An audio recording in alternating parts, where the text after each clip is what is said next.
ನಮಸ್ತೆ. 8ನೇ ತರಗತಿಯ ಸಮಾಜ ವಿಜ್ಞಾನಕ್ಕೆ ಎಲ್ಲ ವಿದ್ಯಾರ್ಥಿಗಳಿಗೂ ಸ್ವಾಗತ. ವಿದ್ಯಾರ್ಥಿಗಳೇ, ಮುಖ್ಯವಾಗಿ ಕೆಲವೊಂದು ಪ್ರಶ್ನೆಗಳನ್ನು ನಾವು ನೋಡೋಣ. ಸರಳವಾಗಿರ್ತಕ್ಕಂತಹ ಪ್ರಶ್ನೆಗಳು. ಮನುಷ್ಯನಿಗೆ ಅಗತ್ಯವಾಗಿ ಬೇಕಾಗಿರ್ತಕ್ಕಂತಹ ವಸ್ತುಗಳು ಯಾವುವು? ಯಾರು ಹೇಳ್ತೀರಾ? Yes, very good. ಈ ಕಡೆ ಎಸ್, ವೆರಿ ಗುಡ್. ಅಂದ್ರೆ ಆಹಾರ, ಉಡುಪು, ವಸತಿ, ಇವು ಪ್ರಮುಖವಾಗಿ ಮನುಷ್ಯನಿಗೆ ಬೇಕಾಗಿರ್ತಕ್ಕಂತಹ ಅಗತ್ಯತೆ ಆಗಿರ್ತಕ್ಕಂತಹ ವಸ್ತುಗಳನ್ನು ನಾವು ಕಾಣ್ತಾ ಇದ್ದೀವಿ. ಹಾಗೆಯೇ ನಾವು ದಿನನಿತ್ಯ ಬಳಕೆ ಮಾಡತಕ್ಕಂತಹ ತರಕಾರಿಗಳು ಏನಿದಾವೆ, ನಾವು ದಿನನಿತ್ಯ ಬಳಕೆ ಮಾಡತಕ್ಕಂತಹ ತರಕಾರಿಗಳನ್ನ ನಾವು ಹಾಗಾದ್ರೆ ಎಲ್ಲಿಂದ ತಗೊಂಡ್ಬರ್ತೀವಿ ಮಕ್ಕಳೇ? ವೆರಿ ಗುಡ್, ಮಾರುಕಟ್ಟೆಗಳಿಂದ ಅಲ್ವಾ? ಮಾರುಕಟ್ಟೆಗಳಿಂದ ಅಥವಾ ವ್ಯಾಪಾರಸ್ಥರಿಂದ ಆ ಒಂದು ತರಕಾರಿಗಳನ್ನು ನಾವು ಕೊಂಡು ತರ್ತಕ್ಕಂಥದ್ದನ್ನು ನಾವು ಕಾಣ್ತಾ ಇದ್ದೀವಿ. ಮಾರ್ಕೆಟ್ ಆಗಿರ್ಬೋದು ಅಥವಾ ಅಂಗಡಿಗಳಂತ ನಾವು ಕೂಡ ಕರಿತೀವಿ, ಅವುಗಳನ್ನ ತರ್ತಕ್ಕಂಥದ್ದು. ಹಾಗಾದ್ರೆ ಇಲ್ಲಿ ಮಾರುಕಟ್ಟೆಯಲ್ಲಿ ವಸ್ತುಗಳನ್ನ ಮಾರಾಟ ಮಾಡ್ತಾರಲ್ವಾ? ಮಾರುಕಟ್ಟೆಯಲ್ಲಿ ವಸ್ತುಗಳನ್ನ ಮಾರಾಟ ಮಾಡ್ತಾರಲ್ವಾ? ಅವರನ್ನ ನಾವು ಏನಂತ ಕರಿತೀವಿ ಮಕ್ಕಳೇ? ಯಾಕಂದ್ರೆ ಎಸ್ ಅಲ್ವಾ, ವ್ಯಾಪಾರಸ್ಥರು ಎಂಬುದಾಗಿನೂ ಕೂಡ ಕರೀತಕ್ಕಂಥದ್ದು ನಾವು ಕಾಣ್ತಾ ಇದ್ದೀವಿ. ಹಾಗಾದ್ರೆ ವ್ಯಾಪಾರಸ್ಥರಿಗೆ ಎಲ್ಲಿಂದ ವಸ್ತುಗಳು ಅಂತಕ್ಕಂಥವು ಸಿಗ್ತವೆ? ಉತ್ಪಾದಕರಿಂದ ಅಲ್ವಾ? ಉತ್ಪಾದಕರು ಏನಿದ್ದಾರೆ, ಆ ಒಂದು ಉತ್ಪಾದಕರಿಂದ ಇಲ್ಲಿ ವಸ್ತುಗಳು ಅಂತಕ್ಕಂಥವು ಅವ್ರ ಕೈಗೆ ಸೇರ್ತವೆ. ಅಂತಿಮವಾಗಿ ಆ ಒಂದು ವಸ್ತುಗಳು ಅಂತಕ್ಕಂಥವು ಗ್ರಾಹಕರ ಕೈಗೆ ಸೇರ್ತಕ್ಕಂಥದ್ದನ್ನು ನಾವು ಕಾಣ್ತಾ ಇದ್ದೀವಿ. ಹಾಗಾದ್ರೆ ವ್ಯವಹಾರ ಏಕೆ ಅವಶ್ಯಕ? ವ್ಯವಹಾರ ಅಂತಕ್ಕಂಥದ್ದು ಏನಿದೆ ನಮಗೆ ಏಕೆ ಅವಶ್ಯಕವಾಗಿದೆ ಅಲ್ವಾ? ಏಕೆ ಅವಶ್ಯಕವಾಗಿದೆ? ಅಂದ್ರೆ ಮಾನವನ ಬಯಕೆಗಳೇನಿದಾವೆ, ಇವೆಲ್ಲಾ ಬಯಕೆಗಳನ್ನ ನಾವು ಈಡೇರಿಸಬೇಕಾದ್ರೆ ಅಥವಾ ಮಾನವನ ಬಯಕೆಗಳನ್ನ ಈಡೇರಿಸಬೇಕಂತಕ್ಕಂಥ ಒಂದು ಉದ್ದೇಶದಿಂದಾಗಿ ಈ ಒಂದು ವ್ಯವಹಾರ ಅಂತಕ್ಕಂಥದ್ದು ನಡೀತಕ್ಕಂಥದ್ದು ನಾವು ಕಾಣ್ತಾ ಇದೀವಿ ಮಕ್ಕಳೇ. ಹಾಗಾದ್ರೆ ಈ ಅವಧಿಯಲ್ಲಿ ನಾವು ಯಾವ ಅಧ್ಯಯನವನ್ನ ತಿಳ್ಕೊಳ್ತಾ ಇದ್ದೀವಿ, ಚರ್ಚೆಯನ್ನ ಮಾಡ್ತಾ ಇದೀವಿ ಅಂತಕ್ಕಂಥದ್ದು ಗೊತ್ತಾಯ್ತಲ್ವ ಮಕ್ಕಳೇ? ಎಸ್, ವ್ಯವಹಾರ ಅಧ್ಯಯನದ ಮೊದಲನೆಯ ಅಧ್ಯಯನವಾಗಿರ್ತಕ್ಕಂತಹ ವಾಣಿಜ್ಯ ಅಧ್ಯಯನದ ಘಟಕಗಳು ಅಂತಕ್ಕಂತಹ ಮೊದಲ ಅಧ್ಯಯನವನ್ನು ನಾವು ನೋಡೋಣ ಮಕ್ಕಳೇ. ಹಾಗಾದ್ರೆ ಈ ಒಂದು ಅಧ್ಯಯನದಲ್ಲಿ ಬರ್ತಕ್ಕಂತಹ ಪ್ರಮುಖವಾಗಿರ್ತಕ್ಕಂತಹ ಕಲಿಕಾಂಶಗಳು ಏನೇನಿದಾವೆ ನೋಡೋಣ. ಕಲಿಕಾಂಶಗಳು: ವ್ಯವಹಾರ ಅಧ್ಯಯನದ ಮೂಲಭೂತ ಅಂಶಗಳಾದ ಆರ್ಥಿಕ ಚಟುವಟಿಕೆಗಳು ಮತ್ತು ವಿಧಗಳನ್ನು ನಾವು ಕಾಣಬಹುದಾಗಿದೆ. ಹಾಗೆಯೇ ವ್ಯವಹಾರದ ವಿಕಸನವು ಬೆಳೆದು ಬಂದಿರತಕ್ಕಂಥ ಹಂತಗಳು, ಯಾವ್ಯಾವ ರೀತಿಯಲ್ಲಿ ಯಾವ್ಯಾವ ಹಂತದಲ್ಲಿ ಹೇಗೆ ಅದು ವ್ಯವಹಾರ ಅಂತಕ್ಕಂಥದ್ದು ಬೆಳವಣಿಗೆ ಆಯಿತು.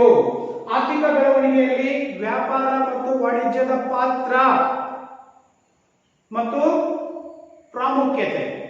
ಇನ್ನ 21ನೇ ಶತಮಾನದಲ್ಲಿ ವಾಣಿಜ್ಯದ ಬೆಳವಣಿಗೆ ಅಂತಕ್ಕಂಥದ್ದು ಹೇಗಾಗಿತ್ತು, ಇವೆಲ್ಲ ಅಂಶಗಳನ್ನ ನಾವು ಈ ಒಂದು ಅವಧಿಯಲ್ಲಿ ನೋಡಬೇಕಾಗುತ್ತೆ ಮಕ್ಕಳೇ, ಚರ್ಚೆಯನ್ನ ಮಾಡಬೇಕಾಗಿರ್ತಕ್ಕಂಥದ್ದು. ಹಾಗಾದ್ರೆ ಇಲ್ಲಿ ಆರ್ಥಿಕ ಚಟುವಟಿಕೆ ಏನು? ಆರ್ಥಿಕ ಚಟುವಟಿಕೆ ಅಂದ್ರೆ ವ್ಯವಹಾರವೆಂದರೆ ಮನುಷ್ಯನ ಯಾವುದೇ ಆರ್ಥಿಕತೆಯ ಚಟುವಟಿಕೆ ಅಥವಾ ಆರ್ಥಿಕ ಚಟುವಟಿಕೆ ಅಂತ ನಾವು ಕರಿತೀವಿ.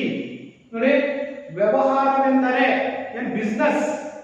ಬ್ಯುಸಿ ಅಂದ್ರೆ ವ್ಯಾಪಾರಸ್ಥರು ಯಾವಾಗಲೂ ಕೂಡ ಅವರು ಬ್ಯುಸಿ ಆಗಿರ್ತಕ್ಕಂಥ ಒಂದು ಪದ ಬ್ಯುಸಿ ಅಂತ ಕರಿತೀವಿ ನಾವು.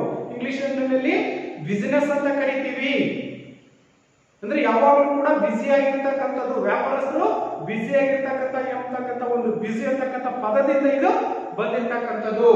ವ್ಯವಹಾರವೆಂದರೆ ಮನುಷ್ಯನ ಯಾವುದೇ ಆರ್ಥಿಕ ಕರೆಯಬಹುದಾಗಿದೆ. ಹಾಗಾದ್ರೆ ಇಲ್ಲಿ ವಸ್ತುಗಳ ಉತ್ಪಾದನೆ, ಅವುಗಳ ವಿತರಣೆ ಹಾಗೂ ಸೇವೆಗಳನ್ನ ಒದಗಿಸುವ ಚಟುವಟಿಕೆಗಳನ್ನ ನಾವೇನಂತ ಕರಿತೀವಿ? ಆರ್ಥಿಕ ಚಟುವಟಿಕೆಗಳು ಎಂಬುದಾಗಿ ಕರೆಯಲಾಗುತ್ತದೆ. ಆರ್ಥಿಕ ಚಟುವಟಿಕೆಗಳು ಎಂದರೇನು? ಪ್ರಶ್ನೆ ಬರ್ಬೋದು ನಿಮಗೆ. ಏನು ಆರ್ಥಿಕ ಚಟುವಟಿಕೆಗಳಂದ್ರೆ? ವಸ್ತುಗಳ ಉತ್ಪಾದನೆ, ಮಾನವನಿಗೆ ಬೇಕಾಗಿರ್ತಕ್ಕಂತಹ ವಸ್ತುಗಳ ಒಂದು ಉತ್ಪಾದನೆ ಅಂತಕ್ಕಂಥದ್ದಾಗಬೇಕು. ಅವುಗಳ ವಿತರಣೆ ಹಾಗೂ ಸೇವೆಗಳನ್ನ ಒದಗಿಸುವ ಚಟುವಟಿಕೆಗಳನ್ನ ನಾವೇನಂತ ಕರಿತೀವಿ? ಆರ್ಥಿಕ ಚಟುವಟಿಕೆಗಳು ಎಂಬುದಾಗಿ ಕರೆಯಲಾಗುತ್ತದೆ ಅಲ್ವಾ? ಹಾಗಾದ್ರೆ ಈ ಒಂದು ಆರ್ಥಿಕ ಚಟುವಟಿಕೆಗಳಲ್ಲಿ ಮುಖ್ಯವಾಗಿ 3 ವಿಧಗಳನ್ನು ನಾವು ಕಾಣಬಹುದಾಗಿದೆ. ಎಷ್ಟು ವಿಧಗಳನ್ನ ಕಾಣಬಹುದು? 3 ವಿಧಗಳನ್ನ ಕಾಣಬಹುದಾಗಿದೆ. ಯಾವ್ಯಾವು? 1 ವ್ಯವಹಾರ, 2 ವೃತ್ತಿ, 3ನೇದಾಗಿರ್ತಕ್ಕಂಥದ್ದು ಉದ್ಯೋಗ. ಆರ್ಥಿಕ ಚಟುವಟಿಕೆಗಳ ವಿಧಗಳನ್ನ ಎಷ್ಟು ಭಾಗಗಳಾಗಿ ವಿಂಗಡಿಸಲಾಗಿದೆ? 3 ಭಾಗಗಳಾಗಿ ವಿಂಗಡಿಸಲಾಗಿದೆ. ಮೊದಲನೇದಾಗಿರ್ತಕ್ಕಂಥದ್ದು ವ್ಯವಹಾರ, ಎರಡನೇದಾಗಿರ್ತಕ್ಕಂಥದ್ದು ವೃತ್ತಿ, 3ನೇದು ಉದ್ಯೋಗ. ಹಾಗಾದ್ರೆ ಇಲ್ಲಿ ಮೊದಲನೇದೇನಿದೆ? ವ್ಯವಹಾರದ ನಾವು ಆಲ್ರೆಡಿ ಹೇಳಿದೀವಿ. ಏನಪ್ಪಾ ಅಂತಂದ್ರೆ ಬಿಸಿನೆಸ್ ಅಲ್ವಾ? ನೋಡಿ, ಸರಕು ಮತ್ತು ಸೇವೆಗಳ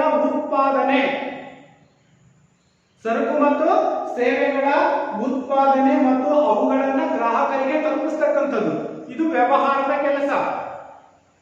ಕೈಗಾರಿಕೆಗಳಿಂದ ಉತ್ಪಾದನೆಯಾಗಿರ್ತಕ್ಕಂತಹ ಅಂದ್ರೆ ಕಚ್ಚಾ ವಸ್ತುಗಳಿಂದ ಉತ್ಪಾದನೆಯಾಗಿರ್ತಕ್ಕಂತಹ ಸಿದ್ಧ ವಸ್ತುಗಳು ಅಂತಕ್ಕಂಥವೇನಿದಾವೆ, ಆ ಸಿದ್ಧ ವಸ್ತುಗಳು ಸಾರಿಗೆಗಳ ಮೂಲಕ ಎಲ್ಲಿ ಬಂದು ತಲುಪಬೇಕದು? ಗ್ರಾಹಕನಿಗೆ ಅಥವಾ ಅನುಭೋಗಿ ಅಂತ ನಾವೇನ್ ಕರಿತೀವಿ, ಅವನಿಗೆ ತಲುಪಿಸ್ತಕ್ಕಂಥದ್ದು ಜವಾಬ್ದಾರಿಯನ್ನ ಇಲ್ಲಿ ವ್ಯವಹಾರ ಅಂತಕ್ಕಂಥದ್ದು ಹೊಂದಿರ್ತಕ್ಕಂಥ ನಾವು ಕಾಣ್ತಾ ಇದೀವಿ. ಇದು ಮೊದಲನೇದಾಗಿರ್ತಕ್ಕಂತಹ ಆರ್ಥಿಕ ಚಟುವಟಿಕೆಯ ವಿಧಗಳಲ್ಲಿ ಒಂದೇದು. ಇನ್ನು ಎರಡನೇದನ್ನ ನಾವು ನೋಡಿದಾಗ ವೃತ್ತಿ ಅಂದ ತಕ್ಷಣಕ್ಕೆ ನಮಗೆ ನೆನಪು ಬರ್ತದೆ ಏನಪ್ಪಾ ಅಂತಂದ್ರೆ ಕೆಲಸ, ಉದ್ಯೋಗ ಅಲ್ವಾ? ವೃತ್ತಿ ವಿಶಿಷ್ಟವಾಗಿರ್ತಕ್ಕಂಥ ತಾಂತ್ರಿಕ ಹಾಗೂ ತಜ್ಞರ ಪರಿಣಿತ ಸೇವೆಗಳನ್ನು ಇದು ಒಳಗೊಂಡಿರ್ತಕ್ಕಂಥದ್ದು. ವೃತ್ತಿ ಅಂತಕ್ಕಂಥದ್ದು ಏನಿದೆ ಇದು. ಹಾಗಾದ್ರೆ ಇಲ್ಲಿ ನಾವು ಉದಾಹರಣೆಯಾಗಿ ನೋಡೋದಾದ್ರೆ ವಕೀಲರ ಸೇವೆಗಳು, ವೈದ್ಯರ ಸೇವೆಗಳು ಅಲ್ವಾ? ವಕೀಲರ ಸೇವೆಗಳು, ವೈದ್ಯರ ಸೇವೆಗಳು, ಹಾಗೇನೆ ಲೆಕ್ಕ ಪರಿಶೋಧಕರು ಅಂತ ನಾವೇನ್ ಕರಿತೀವಿ, ಇತ್ಯಾದಿಗಳನ್ನ ನಾವು ಏನ್ ಕರಿತೀವಿ? ವೃತ್ತಿಯಲ್ಲಿ ಕಾಣ್ತಾ ಇದೀವಿ. ಯಾವ್ದ್ರಲ್ಲಿ? ಆರ್ಥಿಕ ಚಟುವಟಿಕೆಗಳ ವಿಧಗಳಲ್ಲಿ. ಇನ್ನ 3ನೇದಾಗಿರ್ತಕ್ಕಂಥದ್ದು ಉದ್ಯೋಗ ಅಂದ್ರೆ ಏನು? ಏನಪ್ಪ ಉದ್ಯೋಗ ಅಂತಂದ್ರೆ? ಹಾಗಾದ್ರೆ ಕೆಲಸಗಳನ್ನ ನಿರ್ವಹಿಸ್ತಕ್ಕಂಥದ್ದು ಅಥವಾ ಕೆಲಸಗಳನ್ನ ಮಾಡ್ತಕ್ಕಂಥದ್ದು.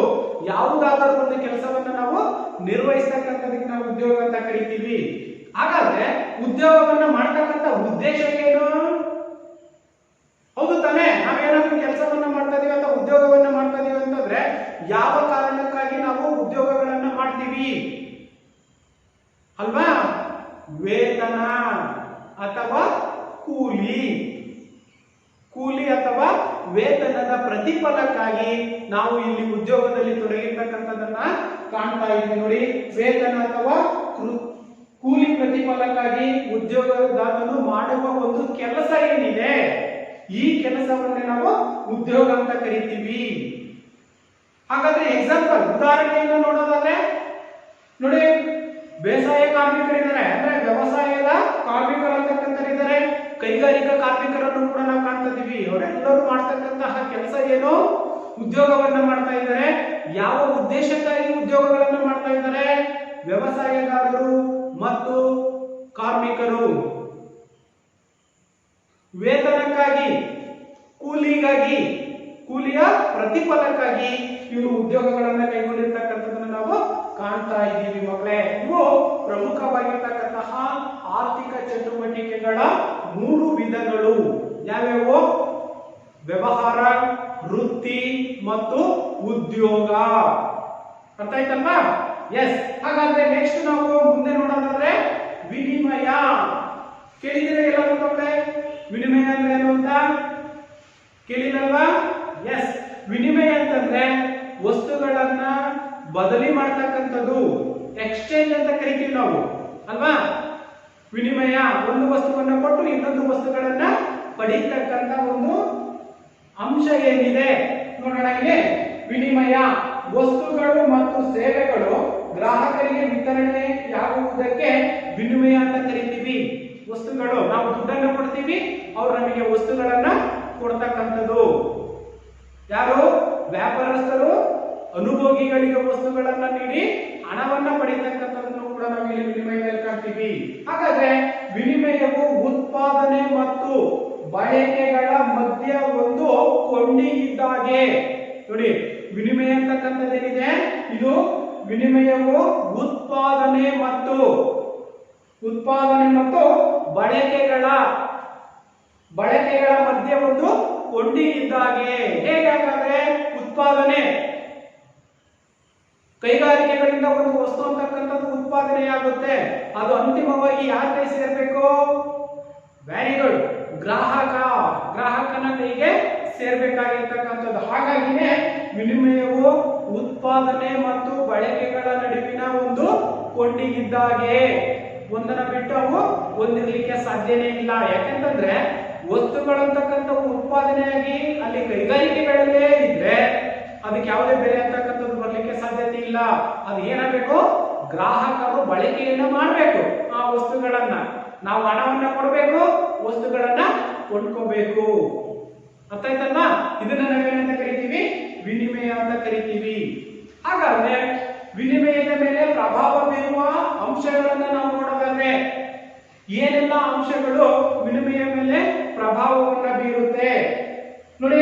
ವಸ್ತುಗಳ ಉತ್ಪಾದನಾ ಪ್ರಕ್ರಿಯೆಯಲ್ಲಿ ಈಗ ಒಂದು ಕೈಗಾರಿಕೆ ಅಂತಕ್ಕಂಥದ್ದು ಇದೆ, ಆ ಒಂದು ಕೈಗಾರಿಕೆಗಳು ವಸ್ತುಗಳನ್ನ ಉತ್ಪಾದನೆಯನ್ನ ಮಾಡ್ತಾ ಇದೆ. ಯಾವುದರ ಮೂಲಕ ವಸ್ತುಗಳನ್ನ ಉತ್ಪಾದನೆ ಮಾಡ್ತಾ ಇದೆ? ಎಸ್, ಕಚ್ಚಾ ವಸ್ತುಗಳನ್ನ ಬಳಕೆ ಮಾಡಿಕೊಂಡು ಅಲ್ಲಿ ವಸ್ತುಗಳನ್ನ ಉತ್ಪಾದನೆಯನ್ನ ಮಾಡ್ತಾ ಇದೆ. ಆ ಉತ್ಪಾದನೆಯಾಗಿರ್ತಕ್ಕಂತಹ ವಸ್ತುಗಳೇನಿದಾವೆ ಉತ್ಪಾದಕರು ಎಲ್ಲಿ ತಗೊಂಡ್ಬರ್ತಾರೆ? ಮಾರುಕಟ್ಟೆ ಅಲ್ವಾ? ಸಂತೆ ಅಥವಾ ಮಾರುಕಟ್ಟೆಗಳು ಅಂತ ನಾವೇನ್ ಕರಿತೀವಿ. ಆ ಮಾರುಕಟ್ಟೆಗೆ ತರ್ತಕ್ಕಂಥ ನಾವು ಕಾಣ್ತಿದ್ದೀವಿ. ಆ ಮಾರುಕಟ್ಟೆಯಲ್ಲಿ ಪರಿಶೀಲನೆ ಹಾಗೇನೆ ಸಾಗಾಣಿಕೆ, ಆ ವಸ್ತುಗಳಂತಕ್ಕಂಥ ಉತ್ತಮವಾಗಿರ್ತಕ್ಕಂಥ ದರ್ಜೆಯನ್ನ ಹೊಂದಿದವೋ ಇಲ್ವೋ, ಹಾಳಾಗಿದವೋ ಇಲ್ವೋ ಅಂತಕ್ಕಂಥದ್ದು ಕೂಡ ಅಲ್ಲಿ ಪರಿಶೀಲನೆಯನ್ನ ಮಾಡ್ತಕ್ಕಂಥದ್ದು. ಇನ್ನ ಸಾಗಾಣಿಕೆ ಅಂತಕ್ಕಂಥದ್ದು ಆ ವಸ್ತುಗಳನ್ನ ಒಂದು ಸ್ಥಳದಿಂದ, ಈಗ ಎಲ್ಲೋ ಕೈಗಾರಿಕೆ ಅಂತಕ್ಕಂಥದ್ದು ಇದೆ, ಆ ಕೈಗಾರಿಕೆಗಳಿಂದ ನಗರ ಪ್ರದೇಶಗಳಿಗೆ ವಸ್ತುಗಳಂತಕ್ಕಂಥವು ಸಾರಿಗೆಗಳ ಮೂಲಕ ಬರ್ತಕ್ಕಂಥ ನಾವು ಕಾಣ್ತಾ ಇದ್ದೀವಿ. ಸಾಗಾಣಿಕೆ. ಇನ್ನ ಬೆಲೆಯ ನಿರ್ಧಾರ, ಕೈಗಾರಿಕೆಗಳಲ್ಲೇ ಬೆಲೆ ನಿರ್ಧಾರ ಅಂತಕ್ಕಂಥದ್ದು ಆಗಲ್ಲ ಅಲ್ವಾ? ವ್ಯವಹಾರದಲ್ಲಿ ಇದು ಬಹಳಷ್ಟು ಮುಖ್ಯವಾಗಿರ್ತಕ್ಕಂಥದ್ದು. ಈಗ ಕೈಗಾರಿಕೆಯಿಂದ ಒಂದು ವಸ್ತು ಅಂತಕ್ಕಂಥದ್ದು ಯಾವುದೋ ಏಜೆನ್ಸಿ ಬರುತ್ತೆ, 10 ರೂಪಾಯಿಗೆ ಬಂದಿರುತ್ತೆ. ಏಜೆನ್ಸಿ ಮತ್ತೇನ್ ಮಾಡ್ತಾನೆ? 5 ರೂಪಾಯಿ ಲಾಭವನ್ನು ಇಟ್ಟು ಚಿಲ್ಲರೆ ವ್ಯಾಪಾರಿಗಳಿಗೆ ಕೊಡ್ತಾನೆ. ಆ ಚಿಲ್ಲರೆ ವ್ಯಾಪಾರಿ ಗ್ರಾಮೀಣ ಪ್ರದೇಶದಲ್ಲಿರ್ತಕ್ಕಂಥ ಗ್ರಾಹಕರಿಗೆ ಮತ್ತೆ 5 ರೂಪಾಯಿ ಲಾಭವನ್ನು ಇಟ್ಟು ಮಾರಾಟವನ್ನ ಮಾಡ್ತಾನೆ. ಈ ರೀತಿಯಾಗಿ ಬೆಲೆ ಅಂತಕ್ಕಂಥದ್ದು ನಿರ್ಧಾರವಾಗ್ತಕ್ಕಂಥದ್ದನ್ನು ನಾವು ಕಾಣ್ತಾ ಇದ್ದೀವಿ. ಹಾಗೇನೆ ವಸ್ತು ಸಂಗ್ರಹಣೆ, ವಸ್ತುಗಳನ್ನ ಸಂಗ್ರಹಿಸ್ತಕ್ಕಂಥದ್ದು ಒಂದು ಕಡೆ, ಉತ್ಪಾದನೆಯಾಗಿರ್ತಕ್ಕಂಥ ವಸ್ತುಗಳೇನಿದಾವೆ ಇವುಗಳನ್ನ ಸಂಗ್ರಹಣೆಯನ್ನ ಮಾಡ್ತಕ್ಕಂಥದ್ದು.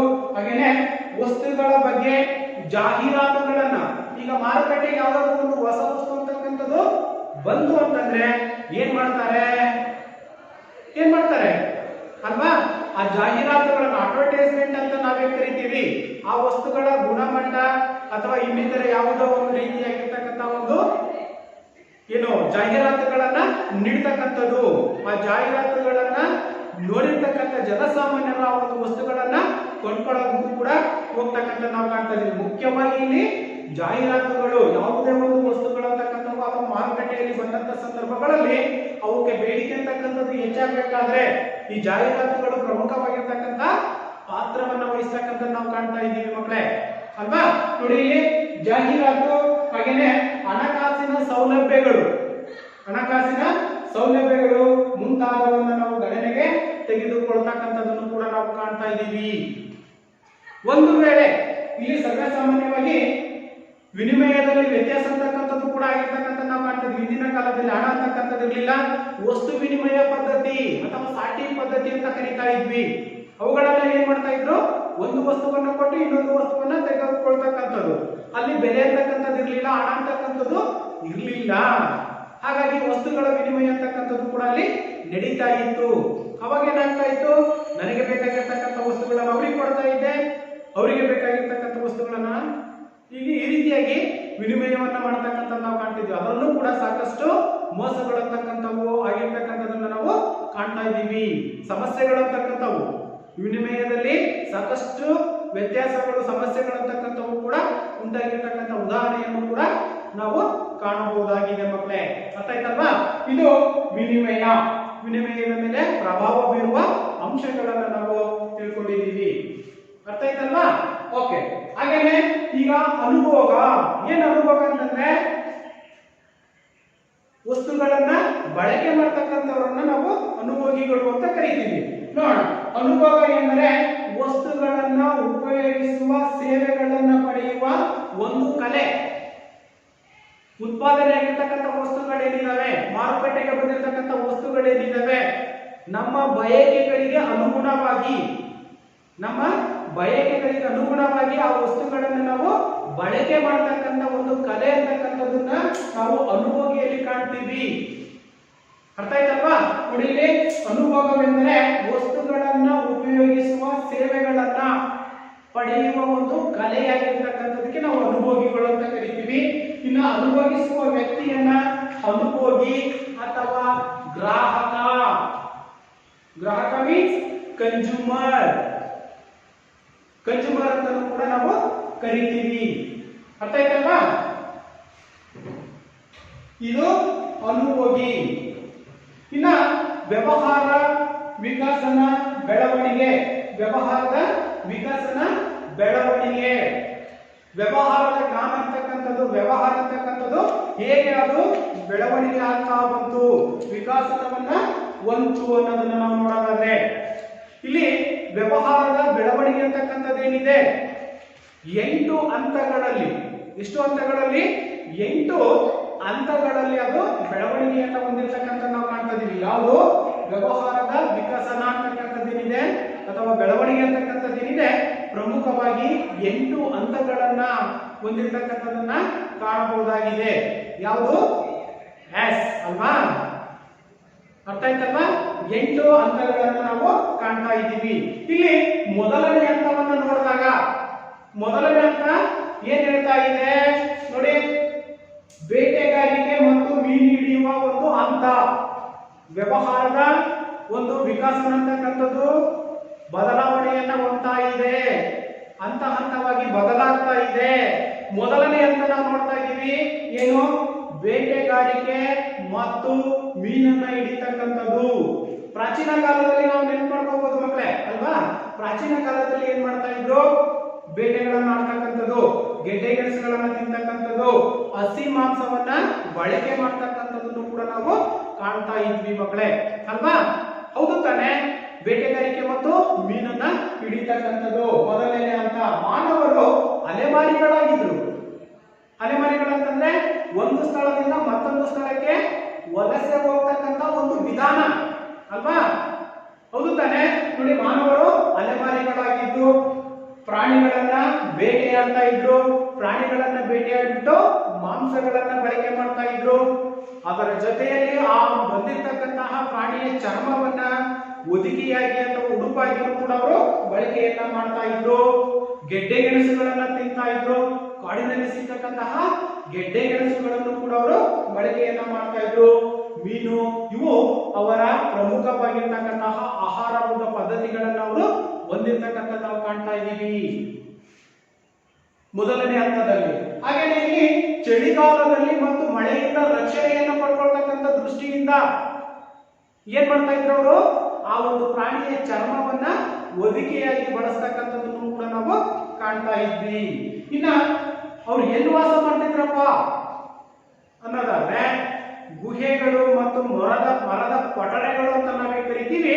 ಈ ಒಂದು ಮರದ ಪಠಣಗಳಲ್ಲಿ ಅವರು ವಾಸವನ್ನ ಮಾಡ್ತಕ್ಕಂಥದ್ದನ್ನು ಕೂಡ ನಾವು ಕಾಣ್ತಾ ಇದ್ವಿ.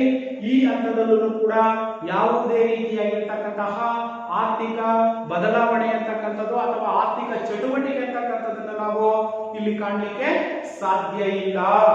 ಯಾಕಂತಂದ್ರಲ್ಲಿ ಬೇಟೆಗಳನ್ನ ಆಡ್ತಕ್ಕಂಥದ್ದು, ಪ್ರಾಣಿಗಳನ್ನ ಮಾಂಸಗಳನ್ನ ತಿಂತಕ್ಕಂಥದ್ದು, ಮರದ ಪಠಣಗಳಲ್ಲಿ ಗೆಡ್ಡೆ ಗೆಣಸುಗಳನ್ನ ತಿಂತಕ್ಕಂಥದ್ದು, ಈ ರೀತಿಯಾಗಿರ್ತಕ್ಕಂಥದ್ದು ಮಾತ್ರ ಅಲ್ಲಿ ನಡೀತಾ ಇತ್ತು. ಹಾಗಾಗಿ ಈ ಒಂದು ಮೊದಲನೇ ಹಂತದಲ್ಲಿ ನಾವು ಅಂತ ಒಂದು ಆರ್ಥಿಕ ಚಟುವಟಿಕೆ ಇಲ್ಲದೆ ಇರ್ತಕ್ಕಂಥದ್ದನ್ನು ನಾವು ಕಾಣಬಹುದಾಗಿದೆ ಮಕ್ಕಳೇ. ಅರ್ಥ ಆಯ್ತಲ್ವಾ? ಇನ್ನು ಎರಡನೇ ಹಂತಕ್ಕೆ ಬಂದಾಗ, ಎರಡನೇ ಹಂತದಲ್ಲಿ ಪ್ರಾಣಿ ಸಾಕಾಣಿಕೆ. ಮೊದಲನೇ ಹಂತದಲ್ಲಿ ಏನ್ ಮಾಡ್ತಾ ಇದ್ದ ಮಾನವ ಅಂತಕ್ಕಂಥವನು ಪ್ರಾಣಿಗಳನ್ನ ಬೇಟೆಯಾಡ್ತಕ್ಕಂಥದ್ದು, ಮಾಂಸವನ್ನ ತಿಂತಕ್ಕಂಥದ್ದು, ಅದೇ ಚರ್ಮವನ್ನ ತಮ್ಮ ಉಡುಪಿಗಾಗಿ ಅವನು ಬಳಕೆಯನ್ನ ಮಾಡ್ತಕ್ಕಂಥದ್ದನ್ನು ಕೂಡ ನಾವು ಕಾಣ್ತಾ ಇದ್ವಿ. ಇಲ್ಲಿ ಏನಾಯ್ತು, ಎರಡನೇ ಹಂತದಲ್ಲಿ ಪ್ರಾಣಿ ಸಾಕಾಣಿಕೆ ಅಂತಕ್ಕಂಥದ್ದಾಯ್ತು. ಅವನು ಏನ್ ಮಾಡ್ದ, ಪ್ರಾಣಿಗಳು ಅವರಿಗೆ ಆಹಾರ ಮತ್ತು ಹೊದಿಕೆಗಳಾಗಿದ್ವು ಆ ಒಂದು ಸಂದರ್ಭಗಳಲ್ಲಿ. ಎರಡನೇ ಹಂತದಲ್ಲೂ ಕೂಡ ಅಲ್ವಾ, ಎರಡನೇ ಹಂತದಲ್ಲೂ ಕೂಡ ಆಹಾರವಾಗಿರ್ತಕ್ಕಂಥದ್ದನ್ನು ನಾವು ಕಾಣ್ತಾ ಇದ್ದೀವಿ. ಆಮೇಲೆ ಪ್ರಾಣಿಗಳನ್ನ ಅವನು ಏನ್ ಮಾಡ್ದ, ಪಳಗಿಸ್ಬಿಟ್ಟು ಪ್ರಾಣಿಗಳನ್ನ ಸಾಕ್ತಕ್ಕಂಥದ್ದನ್ನು ಕೂಡ ನಾವು ಗಮನಿಸಿದ್ವಿ. ಆ ಪ್ರಾಣಿಗಳಿಗೆ ಬೇಕಾಗಿರ್ತಕ್ಕಂಥ ಆಹಾರವನ್ನ ಹುಡುಕ್ಲಿಕ್ಕೋಸ್ಕರ ಹುಲ್ಲುಗಾವಲುಗಳು ಅಂತ ನಾವೇ ಕರಿತೀವಿ. ಆ ಹುಲ್ಲುಗಾವಲುಗಳನ್ನ ಹುಡುಕಿಕೊಂಡು ಹೋದ. ಪ್ರಾಣಿಗಳಿಗೆ ಬೇಕಾಗಿರ್ತಕ್ಕಂಥ ಮೇವನ್ನ ಹಾಕ್ಬೇಕು ಅಂತಕ್ಕಂಥ ದೃಷ್ಟಿಯಿಂದ ಅವನೇನ್ ಮಾಡ್ದ, ಹುಲ್ಲುಗಾವಲುಗಳನ್ನ ಹುಡುಕಿಕೊಳ್ತಾ ಹೊರಟ. ಹಾಗೆಯೇ ಈ ಹಂತದಲ್ಲಿ ಮಾನವರು ಸ್ವಲ್ಪ ಉತ್ತಮವಾಗಿರ್ತಕ್ಕಂತಹ ಮಟ್ಟಕ್ಕೆ ಏರಿರ್ತಕ್ಕಂಥದ್ದನ್ನು ನಾವು ಕಾಣಬಹುದು. ಯಾವುದರಲ್ಲಿ, ಎರಡನೆಯ ಒಂದು ಹಂತದಲ್ಲಿ. ಹಾಗೆಯೇ ಆದರೂ ವಾಣಿಜ್ಯದ ಬೆಳವಣಿಗೆ ಅಂತಕ್ಕಂಥದ್ದು ಕೂಡ ಇಲ್ಲಿ ಇರಲಿಲ್ಲ. ಮೊದಲನೇ ಹಂತದಲ್ಲೂ ಬೇಟೆಯ ಕಾಲದಲ್ಲೂ ಕೂಡ ಇರಲಿಲ್ಲ, ಪ್ರಾಣಿಗಳ ಸಾಕಾಣಿಕೆಯ ಕಾಲದಲ್ಲೂ ಕೂಡ ಆರ್ಥಿಕವಾಗಿರ್ತಕ್ಕಂಥ ಬೆಳವಣಿಗೆ ಅಂತಕ್ಕಂಥದ್ದು ಅಲ್ಲೂ ಕೂಡ ನಾವು ಕಾಣಲಿಕ್ಕೆ ಸಾಧ್ಯತೆ ಇಲ್ಲ ಮಕ್ಕಳೇ.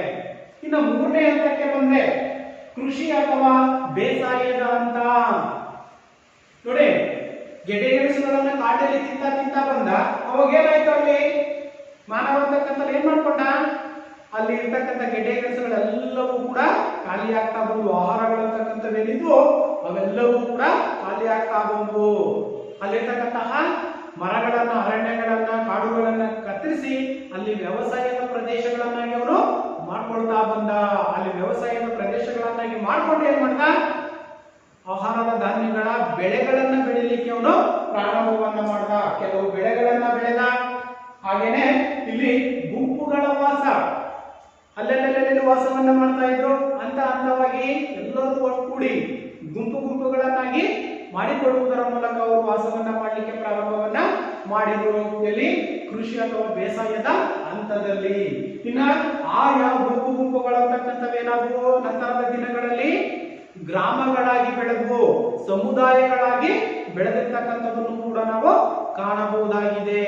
ಇದು ಮೂರನೆಯ ಹಂತವಾಗಿರ್ತಕ್ಕಂಥದ್ದು. ಇನ್ನ ನಾಲ್ಕನೇ ಹಂತಕ್ಕೆ ಬಂದಾಗ ಕುಶಲಕರ್ಮಿಗಳ ಕೆಲಸವನ್ನು ಕೂಡ ಅವರು ನಿರ್ವಹಿಸ್ತಾ ಇದ್ರು. ಕುಶಲಕರ್ಮಿಗಳ ಹಂತ ಅಂತ ಕರಿತೀವಿ ನಾವು. ಕುಶಲಕರ್ಮಿಗಳ ಹಂತ ಅಂತ ಕರಿತೀವಿ. ಯಾವಾಗ ಜನರ ಗುಂಪಾಗಿ ಸಮುದಾಯಗಳು, ಗ್ರಾಮಗಳಂತಕ್ಕಂಥ ಹುಟ್ಕೊಂಡ್ವ, ಮನೆ ಕಟ್ಟತಕ್ಕಂಥದ್ದು ಅಥವಾ ಇನ್ನಿತರ ಯಾವ್ದಾದ್ರು ಕೆಲಸಗಳನ್ನ, ಕೃಷಿಯನ್ನ ಮಾಡ್ತಕ್ಕಂಥದ್ದು, ಅವರದೇ ಆಗಿರ್ತಕ್ಕಂಥ ಒಂದೊಂದು ಕೆಲಸಗಳನ್ನ ಅವರು ಅಭಿವೃದ್ಧಿ ಪಡಿಸ್ತಾ ಅಥವಾ ಆ ಕೆಲಸದಲ್ಲಿ ನಿರತರಾಗ್ತಾ ಬಂದ್ರು. ಅವಾಗ ಏನಾಯ್ತು, ಅವರು ಕಸುಬುದಾರರಾಗಿನೇ ಮುಂದುವರಿತಾ ಬಂದಿರತಕ್ಕಂಥದ್ದನ್ನು ಕೂಡ ನಾವು ಕಾಣ್ತಾ ಇದ್ದೀವಿ.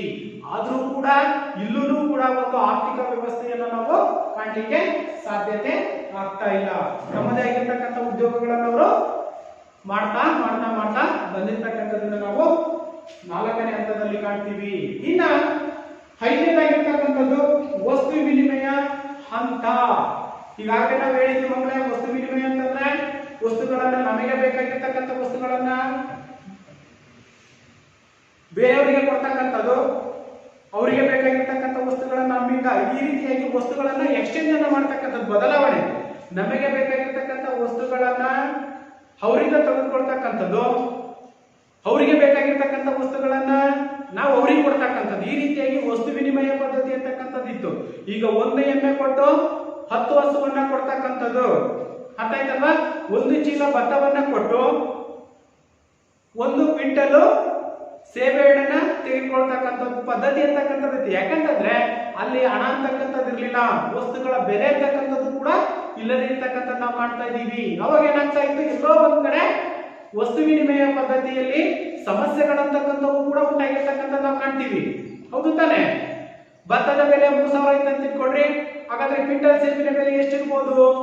ಜಾಸ್ತಿ ಇರ್ತಾ ಇತ್ತು ಅಲ್ವಾ?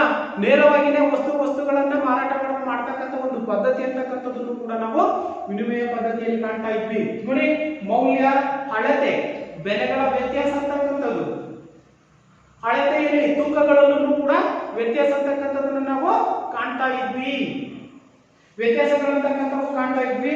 ಸಮರ್ಪಕವಾಗಿ ಇಲ್ಲದೆ ಇರುವುದರಿಂದ ಹಲವಾರು ಸಮಸ್ಯೆಗಳನ್ನು ಕೂಡ ನಾವಿಲ್ಲಿ ಕಾಣ್ತಾ ಇದ್ವಿ ಮಕ್ಕಳೇ. ಯಾವುದಲ್ಲಿ?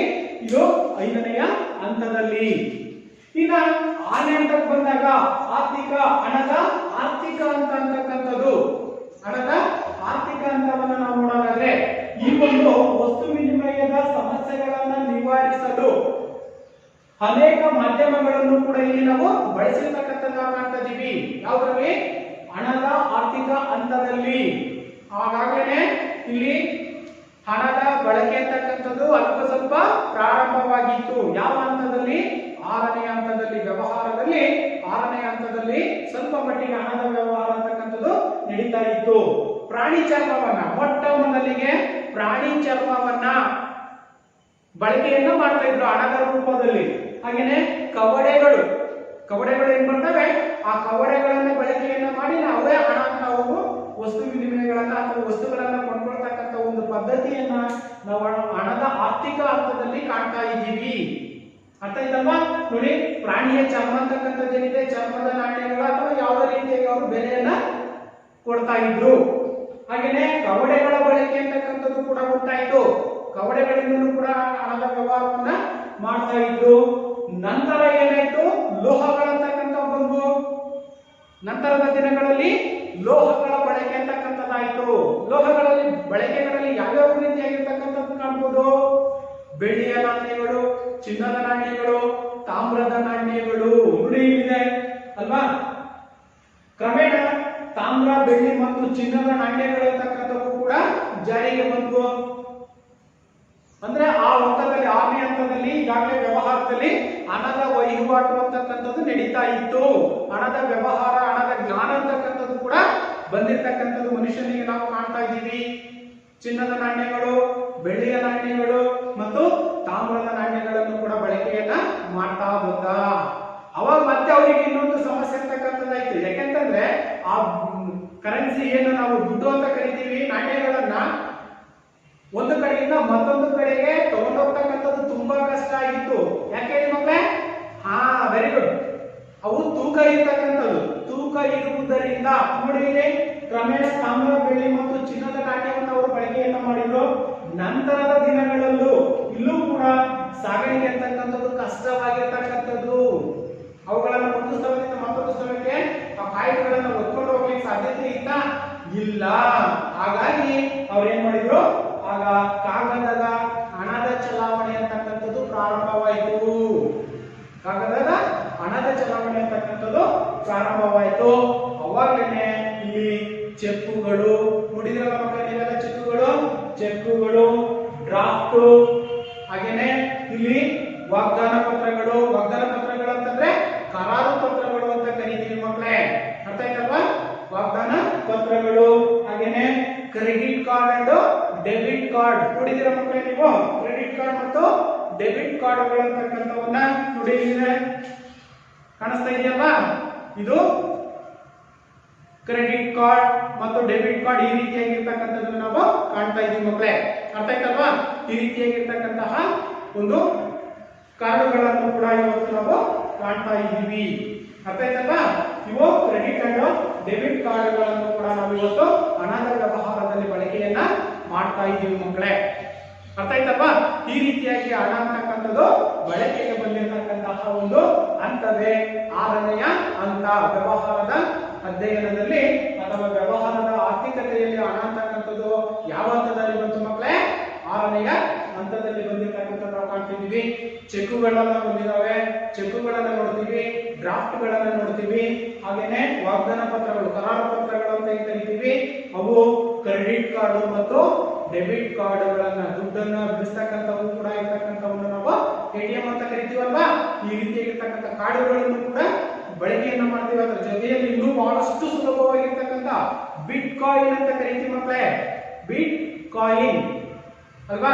ಈ ರೀತಿಯಾಗಿರ್ತಕ್ಕಂತಹ ಹಣದ ಬಳಕೆ ಅಂತಕ್ಕಂಥದ್ದು ಕೂಡ ನಡೀತಾ ಇರ್ತಕ್ಕಂಥದ್ದನ್ನು ನಾವು ಕಾಣ್ತಾ ಇದೀವಿ.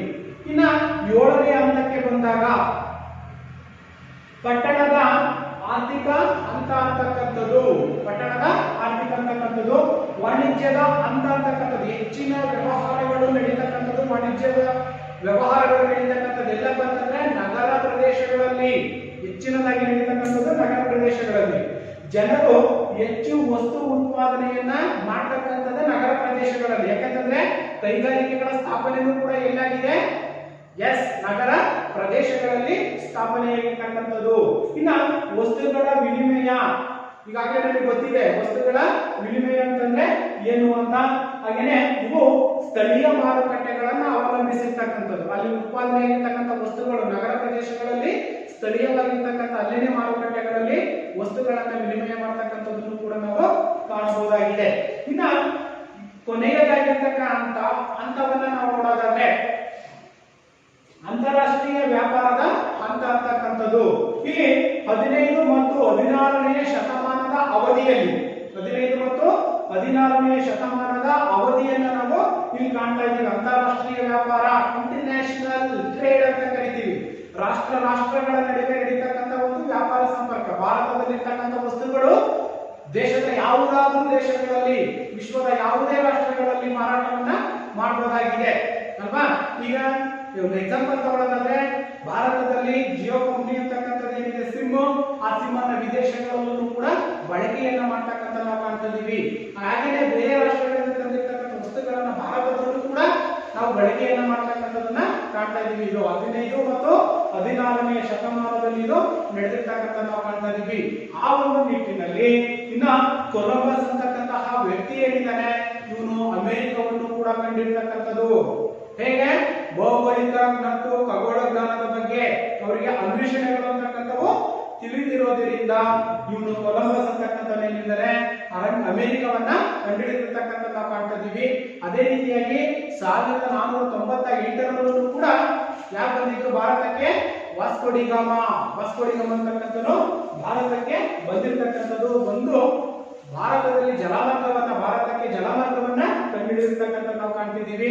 ಅಷ್ಟೇ ಅಲ್ಲ, ಬ್ರಿಟನ್ನಿನಲ್ಲಾಗಿರ್ತಕ್ಕಂತಹ ಕೈಗಾರಿಕಾ ಕ್ರಾಂತಿ ಕೂಡ ನಡೆದಿರ್ತಕ್ಕಂಥದ್ದನ್ನು ಕೂಡ ನಾವು ಕಾಣ್ತಾ ಇದೀವಿ ಮಕ್ಕಳೇ. ಇಷ್ಟು ಪ್ರಮುಖವಾಗಿರ್ತಕ್ಕಂತಹ ವ್ಯವಹಾರ ವಿಕಸನದ ಬೆಳವಣಿಗೆಯ 8 ಹಂತಗಳನ್ನು ನಾವು ಇಲ್ಲಿಯವರೆಗೆ ಗಮನಿಸಿದ್ವಿ ಮಕ್ಕಳೇ. ಗೊತ್ತಾಯ್ತಲ್ವಾ?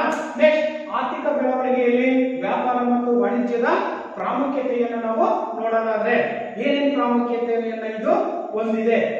ವ್ಯಾಪಾರ ಎಂದರೇನು ಮಕ್ಕಳಿಗೆ? ನಿಮಗೆ ವ್ಯಾಪಾರ ಅಂದ್ರೆ ಗೊತ್ತಲ್ವಾ ನಮಗೆ? ಏನು ವ್ಯಾಪಾರ ಅಂತಂದ್ರೆ ವಸ್ತುಗಳನ್ನ ಕೊಳ್ಳುವುದು ಮತ್ತು ಮಾರುವುದು ಎಂದರ್ಥ. ಇದನ್ನೇ ನಾವೇನಂತ ಕರಿತೀವಿ? ವ್ಯಾಪಾರ ಎಂಬುದಾಗಿ ಕರೆಯಲಾಗುತ್ತದೆ. ಇಲ್ಲಿ ಸಾಗಾಣಿಕೆ, ಬ್ಯಾಂಕಿಂಗ್ ವ್ಯವಸ್ಥೆ ಅಂತಕ್ಕಂಥದ್ದು ಇರುತ್ತೆ, ವಿಮೆ ಇರುತ್ತೆ, ಉಗ್ರಾಣಗಳಿರ್ತವೆ, ಮತ್ತೆ ಜಾಹೀರಾತುಗಳು. ಸಾಗಾಣಿಕೆಗಳು ಅಂದ್ರೆ ನಾವು ವಸ್ತುಗಳನ್ನ ಒಂದು ಸ್ಥಳದಿಂದ ಮತ್ತೊಂದು ಸ್ಥಳಕ್ಕೆ ಕೊಂಡೊಯ್ತಕ್ಕಂಥದ್ದು. ಬ್ಯಾಂಕಿಂಗ್ ಅಂತಂದ್ರೆ ಹಣಕಾಸಿನ ವ್ಯವಹಾರಗಳನ್ನ ನಿರ್ವಹಿಸ್ತಕ್ಕಂಥದ್ದು.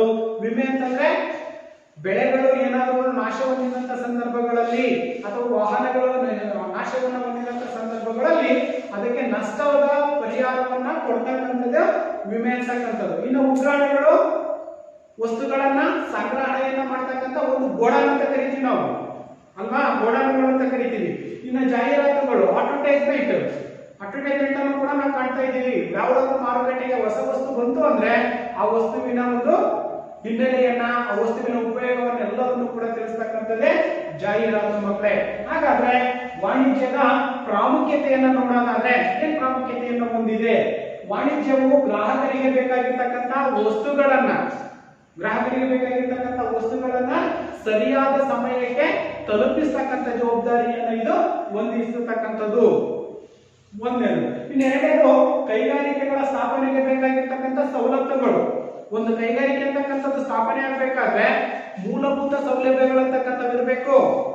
ಈಗ ಒಂದು ಸಕ್ಕರೆ ಕಾರ್ಖಾನೆ ಸ್ಥಾಪನೆ ಆಗ್ಬೇಕಂತಂದ್ರೆ ಸಕ್ಕರೆ ಕೈಗಾರಿಕೆಗಳಿಗೆ ಬೇಕಾಗಿರ್ತಕ್ಕಂಥ ಕಚ್ಚಾ ವಸ್ತುಗಳಿರ್ಬೇಕು, ಕಾರ್ಮಿಕರಿರ್ಬೇಕು ಅಲ್ವಾ, ನೀರಿನ ಸೌಲಭ್ಯ ಇರಬೇಕು, ವಿದ್ಯುತ್ ಇರಬೇಕು. ಇವೆಲ್ಲವೂ ಇದ್ದಾಗ ಮಾತ್ರ ಅದು ಒಂದು ಕೈಗಾರಿಕೆ ಸ್ಥಾಪನೆ ಆಗಲಿಕ್ಕೆ ಸವಲತ್ತುಗಳು ಬೇಕಾಗಿರ್ತಕ್ಕಂಥದ್ದು. ಪ್ರಪಂಚದ ಬೇರೆ ಬೇರೆ ಪ್ರದೇಶದಲ್ಲಿ ಹಂಚಿರುವ ಜನರನ್ನ ಒಗ್ಗೂಡಿಸ್ತಕ್ಕಂಥದ್ದು. ನಮ್ಮ ದೇಶದಿಂದ ಹೊರಗಡೆ ಹೋಗಿರ್ತಕ್ಕಂಥವ್ರು ಏನಿದ್ದಾರೆ ಅವರೆಲ್ಲರನ್ನು ಕೂಡ ಒಗ್ಗೂಡಿಸ್ತಕ್ಕಂಥದ್ದನ್ನು ಕೂಡ ನಾವು ಕಾಣಬಹುದಾಗಿದೆ. ಇನ್ನ ಬೆಲೆಗಳ ಹತೋಟಿಯನ್ನ ಮಾಡ್ತಕ್ಕಂಥದ್ದು, ಬೆಲೆಗಳ ಹತೋಟಿಯನ್ನು ನೀಡಲು ಸಹಕರಿಸ್ತಕ್ಕಂಥದ್ದು. ಬೆಲೆಗಳು ಗೊತ್ತಲ್ಲ ನಮಗೆ, ಒಂದು ವಸ್ತುಗಳ ಬೆಲೆಗಳು ಅಂತಕ್ಕಂಥವೇನಿದ್ದಾವೆ ಹತೋಟಿ. ಕೆಲವೊಂದು ಸಂದರ್ಭಗಳಲ್ಲಿ ಹೆಚ್ಚಿನ ಪ್ರಮಾಣದ ಬೆಲೆಯನ್ನ ಕೊಡ್ತೀವಿ, ಕೆಲವು ಸಂದರ್ಭಗಳಲ್ಲಿ ಚೀಪ್ ಆಗಿ ಕೂಡ ಕಡಿಮೆ ಬೆಲೆಯಲ್ಲಿ ವಸ್ತುಗಳು ಲಭ್ಯವಾಗ್ತಕ್ಕಂಥದ್ದನ್ನ ಕಾಣ್ತೀವಿ. ಇನ್ನ ಸಾಂಸ್ಕೃತಿಕ ಬೆಳವಣಿಗೆ, ಸಂಸ್ಕೃತಿಯ ಬೆಳವಣಿಗೆ ಅಂತಕ್ಕಂಥದ್ದು ಕೂಡ ಉಂಟಾಗ್ತಕ್ಕಂಥದ್ದು ನಾವು ಕಾಣ್ತೀವಿ.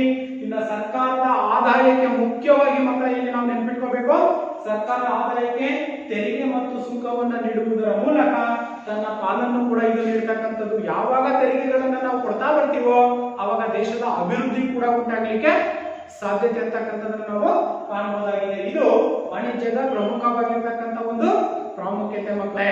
ಅರ್ಥ ಆಯ್ತಲ್ವಾ? ಇನ್ನು ನೆಕ್ಸ್ಟ್ ಕೊನೆಯದಾಗಿರ್ತಕ್ಕಂಥದ್ದು 21ನೇ ಶತಮಾನದಲ್ಲಿ ವಾಣಿಜ್ಯದ ಬೆಳವಣಿಗೆ ಅಂತಕ್ಕಂಥದ್ದು ಹೇಗೆ ಉಂಟಾಯಿತು? 21ನೇ ಶತಮಾನದಲ್ಲಿ ವಾಣಿಜ್ಯದ ಬೆಳವಣಿಗೆ ಅಂತಕ್ಕಂಥದ್ದು ಹೇಗೆ ಉಂಟಾಯಿತು ನೋಡೋಣ. 21ನೇ ಶತಮಾನವನ್ನ ನಾವು ಮಾಹಿತಿ ತಂತ್ರಜ್ಞಾನ ಇನ್ಫಾರ್ಮೇಶನ್ ಟೆಕ್ನಾಲಜಿ ಅಂತ ಕರಿತೀವಿ ಅಲ್ವಾ. ಮಾಹಿತಿ ತಂತ್ರಜ್ಞಾನವನ್ನ ಇವತ್ತು ನಾವು 21ನೇ ಶತಮಾನದಲ್ಲಿ ಹೊಂದಿರತಕ್ಕಂಥ ನಾವು ಕಾಣ್ತಾ ಇದ್ದೀವಿ. ಎಲ್ಲದನ್ನು ಕೂಡ ಮಾಹಿತಿಗಳ ಮೂಲಕ ಮಾಹಿತಿ ಯುಗ ಅಂತ ಕೂಡ ಕರಿತೀವಿ ನೋಡಿ. 21ನೇ ಶತಮಾನವನ್ನ ಮಾಹಿತಿ ತಂತ್ರಜ್ಞಾನದ ಯುಗ ಎಂಬುದಾಗಿಯೂ ಕೂಡ ಕರೀತಕ್ಕಂಥದ್ದು. ಯಾಕೆ ಕರಿತೀವಿ? ಅಂತರ್ಜಾಲಗಳು, ಇಂಟರ್ನೆಟ್ ಅಂತ ನಾವೇನ್ ಕರಿತೀವಿ, ಅಂತರ್ಜಾಲಗಳನ್ನ ನಾವು ಬಳಕೆಯನ್ನ ಮಾಡ್ತಾ ಇದ್ದೀವಿ. ಹೌದು ತಾನೆ? 21ನೇ ಶತಮಾನದಲ್ಲಿ ಅಂತರ್ಜಾಲಗಳಿದಾವೆ, ಬ್ಯಾಂಕಿಂಗ್ ವ್ಯವಸ್ಥೆ ಅಂತಕ್ಕಂಥದ್ದಿದೆ. ನಮ್ಮ ಅಕೌಂಟಿಂದ ಇನ್ನೊಂದು ಅಕೌಂಟಿಗೆ ಕ್ಯಾಶ್ ಕೊಡ್ಬೇಕನ್ನೋದೇನಿಲ್ಲ, ಮೊಬೈಲ್ ಮೂಲಕನೇ ಅಲ್ವಾ. ನಾವು ಹಲವಾರು ಕಂಪನಿಗಳಂತಕ್ಕಂಥವು ಆ್ಯಪ್ಗಳಿದ್ದಾವೆ. ಆ ಆ್ಯಪ್ಗಳ ಮೂಲಕ ಒಂದು ಕಡೆಯಿಂದ ಮತ್ತೊಂದು ಕಡೆಗೆ ನಾವು ಹಣವನ್ನ ರವಾನೆಯನ್ನ ಮಾಡ್ತಕ್ಕಂಥ ನಾವು ಕಾಣ್ತಾ ಇದ್ದೀವಿ. ಇನ್ನ ವಿಮಾ ಸೇವೆಗಳು, ಇನ್ಸೂರೆನ್ಸ್ಗಳಂತ ನಾವೇ ಕರಿತೀವಿ, ಇವುಗಳು ಕೂಡ ನಡೀತಕ್ಕಂಥ ನಾವು ಕಾಣ್ತಿದ್ದೀವಿ. ಇನ್ನ ಖಾಸಗೀಕರಣ ಕೂಡ ಒಳಗೊಂಡಿರ್ತಕ್ಕಂಥ ನಾವು ಕಾಣ್ತಿದ್ದೀವಿ. ಟೆಲಿಮಾರುಕಟ್ಟೆ, ಇದು ಬಹಳಷ್ಟು ಇಂಪಾರ್ಟೆಂಟ್ ಮಕ್ಕಳೇ. ಯಾವುದು? ಟೆಲಿಮಾರುಕಟ್ಟೆ ಅಂತಕ್ಕಂಥದ್ದು. ಇವತ್ತು ನಾವು ಮನೆಯಲ್ಲೇ ಕೂತ್ಕೊಂಡು ದೇಶ ವಿದೇಶಗಳಿಂದಲೂ ಕೂಡ ವಸ್ತುಗಳನ್ನ ನಮ್ಮ ಮನೆ ಬಾಗಿಲಿಗೆ ತರಿಸ್ತಕ್ಕಂಥದ್ದು. ಅಮೆಜಾನ್, ಫ್ಲಿಪ್ಕಾರ್ಟ್ ಅಲ್ವಾ, ಈ ರೀತಿಯಾಗಿ ವಸ್ತುಗಳನ್ನ ನಾವು ಮನೆ ಬಾಗಿಲಿಗೆ ತರಿಸ್ತಾ ಇದ್ದೀವಿ ಅಂತಂದ್ರೆ ನಾವು ಎಷ್ಟು ಮುಂದುವರೆದಿದ್ದೀವಿ ಅನ್ನೋದನ್ನ, ನಾವು ಎಷ್ಟು ಬೆಳವಣಿಗೆಯನ್ನ ಅಭಿವೃದ್ಧಿಯನ್ನ ಹೊಂದಿದ್ದೀವಿ ಅನ್ನೋದನ್ನ ನಾವಿಲ್ಲಿ ಗಮನಿಸಬೇಕಾಗಿರ್ತಕ್ಕಂಥದ್ದು ಮಕ್ಕಳೇ. ಇನ್ನ ಜಾಹೀರಾತುಗಳು ಅಂತಕ್ಕಂಥದ್ದು ಸರ್ವೇಸಾಮಾನ್ಯವಾಗಿ ಈಗಾಗಲೇ ನಮಗೆ ಗೊತ್ತಿದೆ. ಗ್ರಾಹಕನು ವಸ್ತು ಮತ್ತು ಸೇವೆಯನ್ನ ಅತಿ ಶೀಘ್ರವಾಗಿ ಗ್ರಾಹಕರಿಗೆ ಶೀಘ್ರವಾಗಿನೇ ಆ ವಸ್ತುಗಳನ್ನ ಸೇವೆಗಳನ್ನ ತಲುಪಿಸ್ತಕ್ಕಂಥ ಒಂದು ಜವಾಬ್ದಾರಿಯನ್ನ ಈ ಒಂದು ಮಾಹಿತಿ ತಂತ್ರಜ್ಞಾನ ಅಂತಕ್ಕಂಥ ಯುಗದಲ್ಲಿ ನಾವು ಇವತ್ತು ಬೆಳವಣಿಗೆ ಆಗಿರ್ತಕ್ಕಂಥದನ್ನ ಕಾಣಬಹುದಾಗಿದೆ ಮಕ್ಕಳೇ. ಅರ್ಥ ಆಯ್ತಲ್ವಾ? ಇಷ್ಟು ಈ ಒಂದು ವ್ಯವಹಾರ ಅಧ್ಯಯನದಲ್ಲಿ ಬರ್ತಕ್ಕಂತಹ ವಾಣಿಜ್ಯ ಅಧ್ಯಯನದ ಮೊದಲನೇ ಅಧ್ಯಾಯವಾಗಿರ್ತಕ್ಕಂಥದ್ದು ವಾಣಿಜ್ಯ ಅಧ್ಯಯನದ ಘಟಕಗಳು. ಇದರಲ್ಲಿ ನಾವು ಆರ್ಥಿಕ ಚಟುವಟಿಕೆಯ ವಿಧಗಳನ್ನ ನೋಡಿದೀವಿ. ವಿನಿಮಯ ಅಂದ್ರೆ ಏನಂತ ಗೊತ್ತಾಯ್ತು, ಹಾಗೇನೆ ಅನುಭೋಗ ಅಂದ್ರೆ ಏನಂತ ಗೊತ್ತಾಯ್ತು, ಹಾಗೇನೆ ವ್ಯವಹಾರ ವಿಕಸನದ ಬೆಳವಣಿಗೆಯ ಹಂತಗಳನ್ನು ಕೂಡ 8 ಹಂತಗಳನ್ನ ಗಮನಿಸಿದೀವಿ. ಹಾಗೇನೆ ಇನ್ನ ವಾಣಿಜ್ಯದ ಪ್ರಾಮುಖ್ಯತೆ ಅಂತಕ್ಕಂಥದನ್ನ ಗಮನಿಸಿದೀವಿ. ಹಾಗೇನೆ 21ನೇ ಶತಮಾನದಲ್ಲಿ ವಾಣಿಜ್ಯದ ಬೆಳವಣಿಗೆ ಅಂತಕ್ಕಂಥದ್ದು ಕೂಡ ಉಂಟಾಗಿರ್ತಕ್ಕಂಥದ್ದನ್ನ ನಾವು ಕಾಣ್ತಾ ಇದ್ದೀವಿ ಮಕ್ಕಳೇ. ಅರ್ಥ ಆಯ್ತಲ್ವಾ? ಈ ರೀತಿಯಾಗಿ ಹಂತ ಹಂತವಾಗಿ ವಾಣಿಜ್ಯ ಮತ್ತು ವ್ಯವಹಾರಗಳಂತಕ್ಕಂಥವು ಬೆಳವಣಿಗೆಯನ್ನ ಹೊಂದಿ ಈಗ 21ನೇ ಶತಮಾನದಲ್ಲಿ ಅವುಗಳನ್ನ ನಾವು ಸಂಪೂರ್ಣವಾಗಿ ಕಾಣ್ತಾ ಇದೀವಿ ಮಕ್ಕಳೇ. ಅರ್ಥ ಆಯ್ತಲ್ವಾ? ಎಸ್, ಹೋಮ್ವರ್ಕ್ ಮಾಡ್ಕೊಳ್ಳಿ. ಆರ್ಥಿಕ ಚಟುವಟಿಕೆ ಎಂದರೇನು? ಆರ್ಥಿಕ ಚಟುವಟಿಕೆ ಎಂದರೇನು? ಮುಂದಿನ ಪ್ರಶ್ನೆ, ವಿನಿಮಯ ಎಂದರೇನು? ವಿನಿಮಯ ಎಂದರೇನು? ವ್ಯವಹಾರದ ವಿಕಸನದ ಬೆಳವಣಿಗೆಯ ಹಂತಗಳನ್ನ ಸಂಕ್ಷಿಪ್ತವಾಗಿ ವಿವರಿಸಿ. ವ್ಯವಹಾರದ ವಿಕಸನದ ಬೆಳವಣಿಗೆಯ ಹಂತಗಳನ್ನ ಸಂಕ್ಷಿಪ್ತವಾಗಿ ವಿವರಿಸಿ. ಕೊನೆಯದಾಗಿರ್ತಕ್ಕಂಥದ್ದು ವಾಣಿಜ್ಯದ ಪ್ರಾಮುಖ್ಯತೆಯನ್ನ ಸಂಕ್ಷಿಪ್ತವಾಗಿ ತಿಳಿಸಿ. ವಾಣಿಜ್ಯದ ಪ್ರಾಮುಖ್ಯತೆಗಳನ್ನ ಸಂಕ್ಷಿಪ್ತವಾಗಿ ತಿಳಿಸಿ. ಬರ್ಕೊಂಡ್ಬರ್ತೀರಲ್ವಾ? ಓಕೆ, ಧನ್ಯವಾದಗಳು.